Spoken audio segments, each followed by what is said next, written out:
Hello guys, कैसे हो आप सभी। जैसा कि हमारे रोज़ अलग अलग टॉपिक के बारे में बात होती है और मैं आपको एक बात बता देना चाहता हूँ कि भाई मैं जो बता रहा हूँ ना उसमें से आपको कुछ भी या तो कुछ भी काटना आटना नहीं है, क्योंकि मैं एकदम बेस्ट तरीके से लेकर के आता हूँ आपके लिए लेकर के, ठीक है। और उसमें आपको क्या करना है, पहले ही मैं एग्जाम की दृष्टि से तैयार कर रखे हैं जो भी चीज़ है मेरे पास अवेलेबल टॉपिक, तो उनमें से आपको केवल उन्हीं पे फोकस करना है और दिमाग को कहीं भी भटकाना नहीं है, क्योंकि दिमाग को भटकाने से ज़्यादा आपका टाइम वेस्ट होगा। और कुछ भी नेट पे सर्च नहीं करना है अलग से।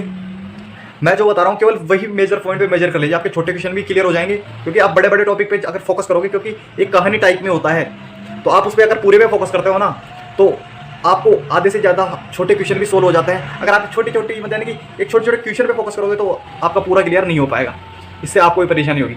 तो और आज हम जैसे कि बात करेंगे कि भाई role of special educator in early intervention, यानी कि शीघ्र हस्तक्षेप में विशेष शिक्षक की क्या क्या भूमिका होती है, तो उसके बारे में हम चर्चा करेंगे। और आगे भी तक आपने अगर चैनल सब्सक्राइब नहीं किया है तो चैनल सब्सक्राइब कर लीजिए, क्योंकि इससे बेनिफिट ये होता है कि जैसे कि वीडियोस आएंगी कोई भी नहीं तो उससे पहले आपको नोटिफिकेशन मिल जाएगी। वैसे भी मुझे टाइम मिलता नहीं है ज़्यादा, लेकिन जब भी टाइम मिलता है मैं आपके लिए लेकर के आता हूँ। और जो भी लेकर के आता हूँ ना, ये नहीं कि मुझे वीडियो बनाने का शौक है या कोई मुझे पैसा मिल रहा है, लेकिन मैं बस जो भी चीज़ लेकर के आ रहा हूँ मतलब एकदम फोकस करके बेस्ट तैयार करके आपकी सिलेबस के अकॉर्डिंग, जैसे कॉन्सेप्ट, मीनिंग, डेफिनेशन, तो उसके अनुसार आपके सामने मैं लेकर के आता हूँ। और उसमें काफ़ी टाइम लगता है मुझे तैयार करने में, तो कृपया उसको सपोर्ट करें। अब जिस टॉपिक की हम बात करेंगे वह है role of special educator in early intervention, ठीक है। जैसा कि चलते हैं, अब आपको दिख ही रहा होगा स्क्रीन पर भाई role of special educator in early intervention, यानी कि शीघ्र हस्तक्षेप में विशेष शिक्षक की क्या भूमिका होती है, ठीक है। और इसके क्या क्या मेजर पॉइंट हैं, आपको पॉइंट वाइज पढ़ना है, मज़ा आएगा और याद भी मस्त होगा और आपको लिखने में भी मज़ा आएगा। मतलब कुल मिला गया है 40 नंबर आए हैं 41, लेकिन आते तो 45, लेकिन किसी कारण बस एग्जामिनर का भी थोड़ा रोल होता है ना नंबर देने में, तो कोई दिक्कत नहीं है।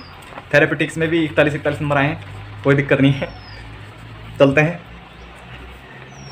बीच में क्या है मैंने बनाना बंद कर दिया था। एक बार क्या हुआ कि भाई मैंने वीडियोज़ बनाई है, बताना ज़रूरी होता है कि भाई वीडियोज़ बनाई उस वक्त क्या थी, एग्ज़ाम आ गई थी, तो एग्ज़ाम आने की वजह से मैंने क्या किया भाई, वो मांगने लगे नोट्स चाहिए, तो मैंने उनको डायरेक्ट ऐसे कैसे कॉपी किया, ऐसे ऐसे डाल दी वीडियोस। मैंने उसमें समझाया नहीं, तो इस अकॉर्डिंग आप ये मत सोचना कि उसमें कुछ पता नहीं रखा। अब लेकिन अभी जो भी चीज़ ला रहा हूँ ना उसमें सारा मैं प्रॉपर बता रहा हूँ, क्योंकि उस वक्त बहुत प्रॉब्लम हो गई थी इस कारण। फिर बाद में कमेंट भाई सर आपने वीडियोज़ बनाना कैसे बंद कर दिया, तो अब मैं आपके सामने बस के मेजर पॉइंट पे फोकस करने जा रहा हूँ बिना टाइम वेस्ट किए। चलते हैं अपने टॉपिक पर, role of special educator in early intervention, ठीक है। इसमें दे रखा है कि भाई accommodation about individual student need, ठीक है, यानी कि बच्चा जिस एनवायरनमेंट में रहता है उस एनवायरनमेंट में उसके अनुसार वह एनवायरनमेंट एडजस्टेबल है या नहीं है, उसकी पहचान करता है। यानी कि जैसे कि रैंप की आवश्यकता होती है, रैंप है या नहीं बच्चे के अकॉर्डिंग, सीढ़ियाँ उसके अकॉर्डिंग है या नहीं है, एनवायरनमेंट में जो भी आवश्यकताएं हैं वह बच्चे के अकॉर्डिंग है या नहीं, उसकी आवश्यकता यहाँ पे पड़ती है, जिसकी पहचान हम करते हैं, ठीक है। फिर आता है हमारे पास नेक्स्ट इसी के अंदर, ठीक है, जिसमें क्या किस किस की पहचान करेंगे हम एनवायरनमेंट में, भाई स्टूडेंट बैकग्राउंड, ठीक है। स्टूडेंट बैकग्राउंड में क्या आएगा कि जैसे भाई बर्थ के पहले बच्चे की कोई इंजरी तो नहीं हुई थी बर्थ के टाइम पे, ठीक है। और माता पिता का क्या रोल है, माता पिता को कोई डिसेबिलिटी तो नहीं थी, इन चीज़ों की यहाँ पे पहचान की जाती है। फिर आता है हमारा रिकॉग्नाइज आइडेंटिटीज़, ठीक है, यानी कि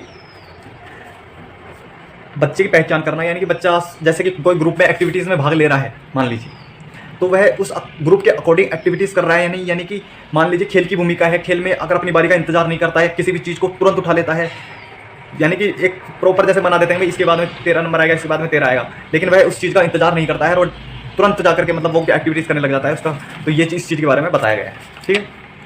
फिर आता है हमारा इसके अंदर सेकेंड नंबर पर लिख रखा है कि भाई assessment disabilities and academic abilities, ठीक है।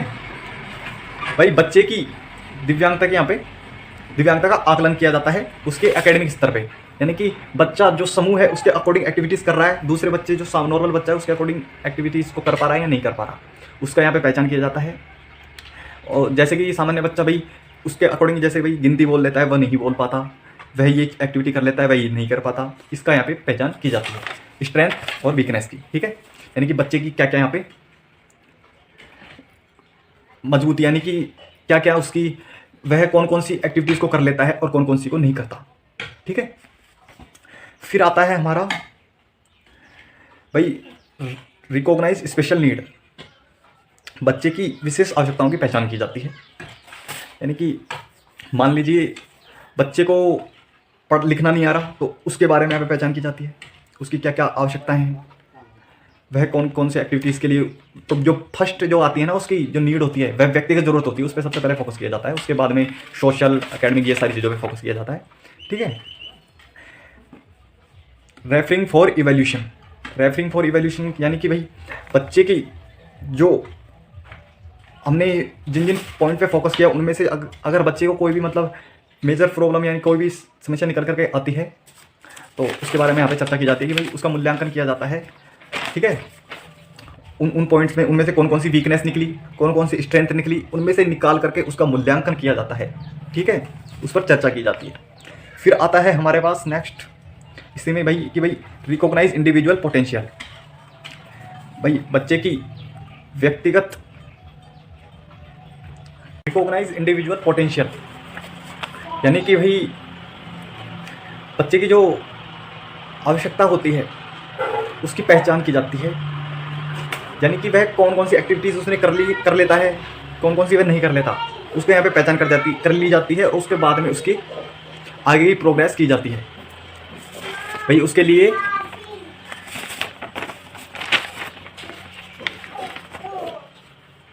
प्लानिंग की जाती है बच्चे की कि भाई आगे उसको क्या क्या सिखाना है, क्योंकि जहाँ तक वह जानता है वहाँ तक तो उसको सिखाने की ज़रूरत है नहीं, उसके आगे उसे क्या क्या सिखाना है उसके बारे में यहाँ पे जानकारी की जाती है। जिसमें आता है कि भाई बच्चे की समय समय पर प्रगति की जांच करना।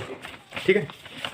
यानी कि checklist the progress report the child from time to time, बच्चे की समय समय पर प्रगति की जांच करना। यानी कि बच्चे को हम सिखा रहे हैं, ठीक है, उसमें उसको मतलब यानी कि क्या क्या वह क्या कब क्या क्या सीख रहा है, उसकी यहाँ पे जांच की जाती है। फिर आगे जो नेक्स्ट आता है हमारा, उसमें आता है कि भाई प्रगति रिपोर्ट की साप्ताहिक कॉपी अभिभावकों को देना। ठीक है। यानी कि जो रिपोर्ट हम तैयार कर रहे हैं वह उसकी जो प्रगति रिपोर्ट है, उसकी जो वह करना सीख रहा है, उसकी साप्ताहिक रिपोर्ट तैयार की जाती है। उसकी प्रत्येक एक कॉपी उनके पेरेंट्स को दे दी जाती है, बच्चे के माता पिता को। तो ये थी आज हमारी स्पेशल एजुकेटर का रोल स्पेशल चाइल्ड बच्चों के लिए। अगर वीडियो पसंद आए तो लाइक कर देना, और ऐसे इंटरेस्टिंग वीडियो देखने के लिए अपने चैनल को सब्सक्राइब कर ले, ताकि और भी वीडियो आपको मिलती रहें। मिलते हैं नेक्स्ट वीडियो में, तब तक के लिए बाय।